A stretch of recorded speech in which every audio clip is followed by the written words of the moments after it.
সবাই কাপ ধুচ্ছে। Hi guys, welcome back to my channel. আমার চ্যানেলে আপনাদের সবাইকে অনেক অনেক ওয়েলকাম। আপনারা সবাই কেমন আছেন? আশা করি ভালো আছেন। আমি শম্পা, আমিও ভালো আছি। চলে এসেছি আজ আবার আরেকটা ছোট্ট ভিডিও নিয়ে। থাম্বনেল দেখে বুঝতেই পেরেছেন আমাদের গন্তব্যস্থল হচ্ছে ঠাকুরনগর। আর রাস্তায় প্রচণ্ড আনন্দ করতে করতে গেছি, আর ওখানে গিয়েও খুব আনন্দ করেছি। ছিল হচ্ছে আমাদের ননদ হয় বা বোন বলতে পারেন, ওই আমাদের কাকিমার মেয়ে, ওর বাড়িতে আর কি কালী পুজো ছিল। সেইখানে আমরা গেছিলাম সবাই রীতিমতো, মানে ভীষণ আনন্দ করতে করতে গেছি। চলুন আপনারা আমার সাথে থাকুন, আর পুরো ভিডিওটাই আপনাদের সাথে শেয়ার করলাম। আর এখানে আমরা ওয়েট করছি হচ্ছে আমাদের গাড়িতে। এখানে সুশান্ত এবং আমাদের রিনু যাবে হচ্ছে বাইকে, আমাদের চিত্তদা যাবে বাইকে, আর আমরা সব যাব সুমতে। যাই হোক, চলুন আপনারা আমার সাথে থাকুন। আর একটা কথা না বললেই নয়, প্রত্যেককে জানাই, আমার যত পুরনো বন্ধু আছেন প্রত্যেককে জানাই অনেক ধন্যবাদ। যারা যেখান থেকে দেখছেন অবশ্যই একটা কমেন্টে জানাবেন যে আপনারা কে কোথা থেকে দেখছেন। আমার অনেক বন্ধু আছে, আমি কিন্তু ঠিকঠাক কারোর কাছে যেতে পারি না। আর দেখুন পথে যেতে যেতে রাস্তাগুলো এত সুন্দর, মানে মন মুগ্ধ হয়ে যায়। এরকম সুন্দর রাস্তাগুলো, বেশ ভালো লাগছিল। আর যারা নতুন বন্ধু আছেন তারা অবশ্যই কিন্তু সাবস্ক্রাইব করে আমার পাশে থাকবেন। কেমন লাগছে খেতে বিস্কিটটা? আমার পাশে থাকবেন, এটা আশা করব। আমি আপনাদের সাথে থাকবো, এবং আপনারা আমার ভিডিওতে কমেন্ট অবশ্যই করবেন কে কোত্থেকে দেখছেন এবং আমার ভিডিওগুলো আপনাদের কেমন লাগে। এইখানে দেখুন, মানে যত বদমাইশের হার হচ্ছে আমি। এইখানে চা খেতে বসেছি, কিন্তু এত সুন্দর একটা ভাঁড় দিয়েছে, চায়ের ভাঁড়েতে চা দিয়েছে, মানে ঠিক টব যেটা হয়, মানে ট্রি লাগাবার যে টব হয় ওই টাইপের ডিজাইন করা। এত ভালো লেগেছে। এই যে আমাদের চিত্তরা, আমরা সবাই আনন্দ করতে করতে যাই। এত ভালো লেগেছে, আমি কি করেছি, আমি ভাতটাকে না নিয়ে যাবো, কিছুটা একটা বানাবো। আপনারা জানেন আমি ভাঙা চোরা বোতল কিছুই বাকি রাখি না, সব কিছুতেই কিছু না কিছু কাজে লাগিয়ে দিই। হ্যাঁ, যারা আমার পুরনো বন্ধু আছেন তারা তো জানেনি। আর চিত্তদার সাথে আর কি করছি, ওর গিন্নিকে বলছি দেখ আমরা কি করছি, তোর কর্তা কি করছে দেখ। যাই হোক, আমাদের পুচকুটা ঘুমিয়ে গেছে, আমাদের যে ভাইজি তার ছেলে ঘুমিয়ে গেছে, আমাদের মামা কোলে দিয়ে আছে। আর এই যে চলে এসেছে সেই বিখ্যাত ভাত, মানে এত মজা।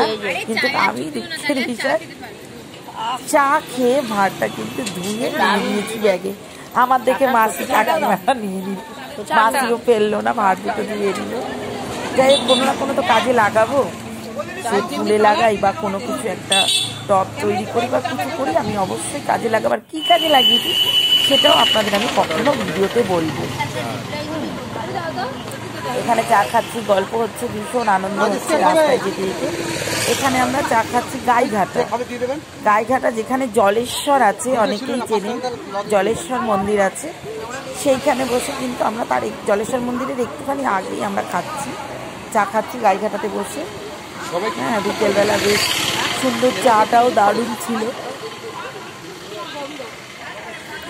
ভেরি সরি, হাই উঠে গেছে, এত অত্যাধিক গরম গাইস, কি বলবো, ঘরে টেকা যাচ্ছে না। এই যে দেখুন, এই নিয়ে হাসাহাসি হচ্ছে, আমি কাপটা ধুয়ে নিলাম।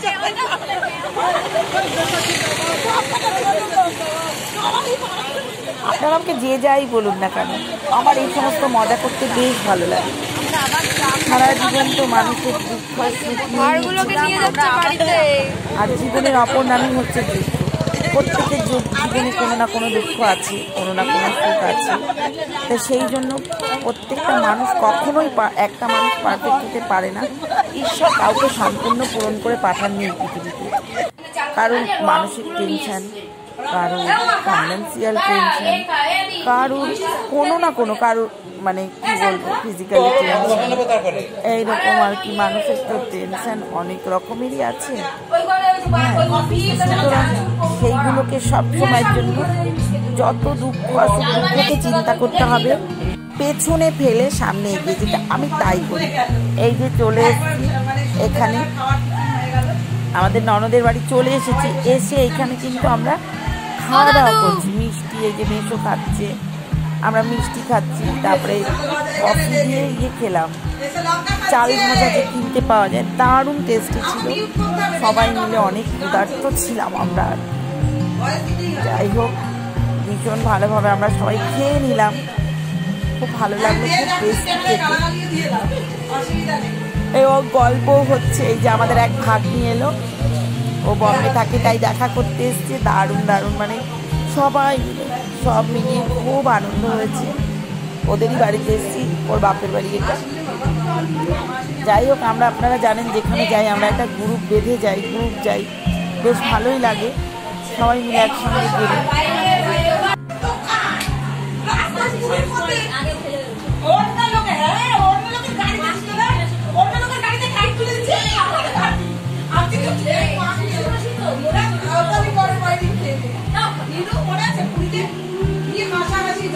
এই আমরা কে কোথায় ঘুরতে গেছিলাম, এই সমস্ত গল্প হচ্ছে, রিনু গিয়ে কি করেছে এই সব গল্প হচ্ছে আমাদের সবার।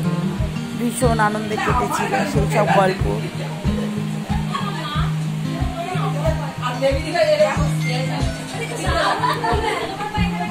যাই খুবই ভালো ঘুরেছি। আর এখানে সবাই মিলে পুজোর বাইরে আর কি, আমরা তো আপনাদেরকে সাউন্ডটা মিউট করে করতে হয়েছে, কারণ হচ্ছে প্রচণ্ড পরিমাণে বক্স বাজছে, প্লাস সাথে আপনার কি বলে এটা খাওয়ার জায়গা, এখানে ভিড় দেখুন, খুব সুন্দর আয়োজন করেছিল, ভীষণ সুন্দর কফি স্টল লাগিয়েছিল, মানে ভীষণ সুন্দর আয়োজন হয়েছিল, খাওয়া দাওয়া সমস্ত সব কিছু ভালোই হয়েছিল। আপনারা বাড়ির সাজসজ্জা দেখে বুঝতে পাচ্ছেন। রাত্রি 12টায় পুজো আরম্ভ হয়েছিল, অতিথিরা এক এক করে সব আসছে, খাওয়া দাওয়া করছে, কেউ কেউ থাকছে, কেউ কেউ চলে যাচ্ছে, যেহেতু রাত্রি 12টায় পুজো। ভীষণ আনন্দ হয়েছে।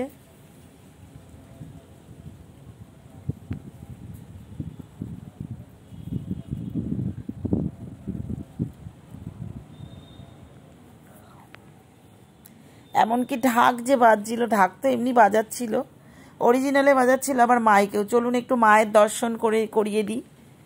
এই যে একটু মায়ের দর্শন করিয়ে দিলাম, তারপরে এই যে আমরা খেতে চলে এসেছি।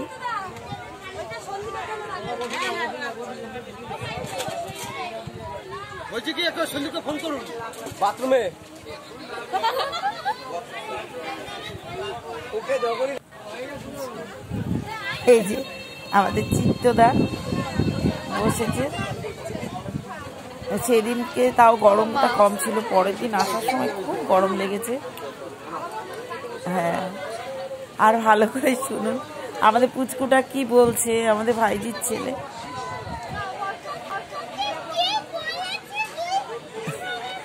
ওর মা কেন ওর মামির কাছ থেকে ওকে সরিয়ে এনেছে, কে বলেছে ওর মামির সিটে ওর মাকে বসতে।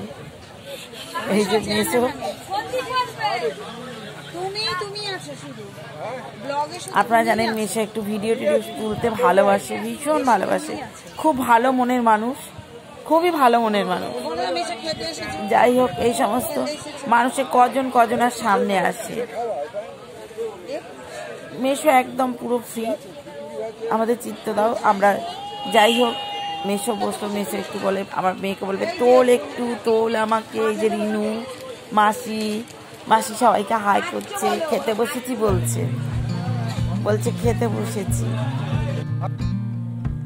এই যে দেখুন প্রথমেই দিয়ে গেল, ওই এখানে দিয়ে গেছে কি খিচুড়িটা, কিন্তু আমরা খেয়ে নিয়েছি, দেখানো হয়নি যেহেতু আমি লম্বায় তুলেছি, শর্টে তুলেছি, পুরো শর্টসে, সেই জন্য। এখানে রাইস, এখানে অন্যরকম এক এক জায়গায় এক এক রকম খাওয়া দাওয়ার চল। এখানে না বেগুনি দিয়েছে আগে, তারপরে দিয়েছে রাইস, খিচুড়ির সাথে কিন্তু বেগুনি ছিল না। যাই হোক এক এক জায়গায় এক এক রকম নিয়ম। আর একটা জিনিস নতুন দেখলাম, সেটা হচ্ছে ফ্রায়েড রাইসের সাথে ডাল, আলুর দম করেছিল। খাবার দাবার আয়োজন দারুণ করেছিল, কিন্তু যেরকম খুব সুন্দর হয়েছিল, চাটনি, পাঁপড়, রসগোল্লা সবই, মানে কিছু বাকি ছিল না আর কি। নিরামিষ খাবার খুব সুন্দর হয়েছিল। যাই হোক চলুন, এই যে মায়ের পুজো আরম্ভ হয়েছে, অলরেডি কিন্তু 12টা বেজে গেছে, 12টার সময় পুজো আরম্ভ হলো পুরো। এই যে আমরা সব একটুখানি বসে আবার চলে গেছি, আমরা শুয়ে পড়েছিলাম। কিন্তু যাই হোক, যথারীতি ইয়েটা আসেনি, আপনার কি বলে, ঘুম আসেনি। বাইরে এরকম পুজো হচ্ছে।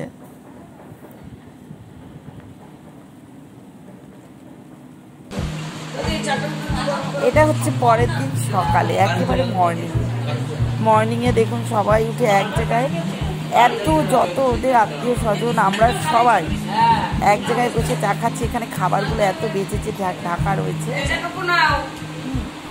আর এই নিচে বসে এই যে চা দিচ্ছে ওটা কাকিমার মেয়ে, ওরই বাড়িতে আমরা গেছি।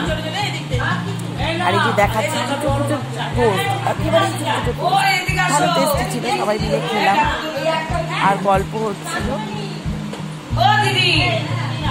এরকম মুহূর্তগুলো, এত সুন্দর সুন্দর মুহূর্ত, এগুলো সত্যি ক্যামেরায় বন্দি করে রাখতে তো আজকে আমরা বাধ্য হচ্ছি, কিন্তু এরকম তো কখনো রাখা হতো না। যাই হোক, এরকম সুন্দর মুহূর্ত আবার কবে আসবে? এরকম দিনগুলো, এই সমস্ত দিন হারিয়ে গেছে। এখন মানুষের জীবনে এরকম দিনই আসে না, এরকম দিন থাকে না। মানে খুব কম হাসি খুশি আনন্দ মানুষ যেন ভুলে যেতে বসেছে। যাই হোক, এই যে ওই কাকিমার ওই যে আমাদের ভাগ্নি জামাই, এটা এক ভদ্রলোক শুয়ে আছে এখানে। আমাদের পুজোর সব প্রসাদ দেওয়া হচ্ছে ভোরবেলা। এবার ওর পেটের ভেতরে একটা বড় পিঁপড়ে ঢুকেছে, বড় একদম গেঞ্জির ভেতরে কাঠ পিঁপড়ে। তাই বলছে ওঠো ওঠো, মৌমাছি আছে। আমাদের রিনু আবার বলছে পিঠে শুয়োপোকা।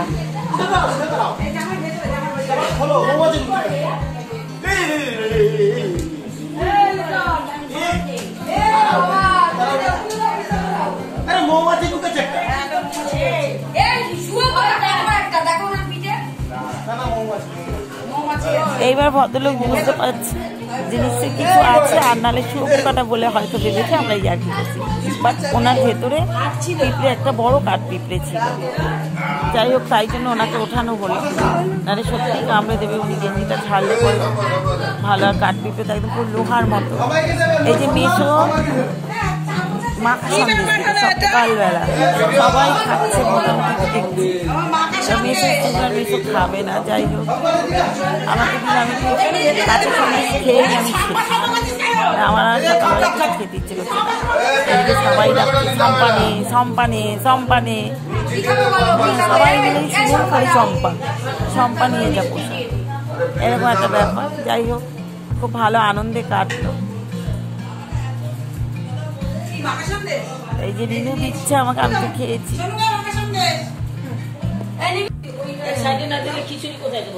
এইসব প্রসাদ বিতরণ করতে যাচ্ছে মাসি আর কাকিমা মিলে, ওদের পাড়ায় পাড়ায় সব। তারপরে বাড়িতেও সবাই অঢেল প্রসাদ। এই যে সকালবেলা সবাই মিলে খেতে বসেছে।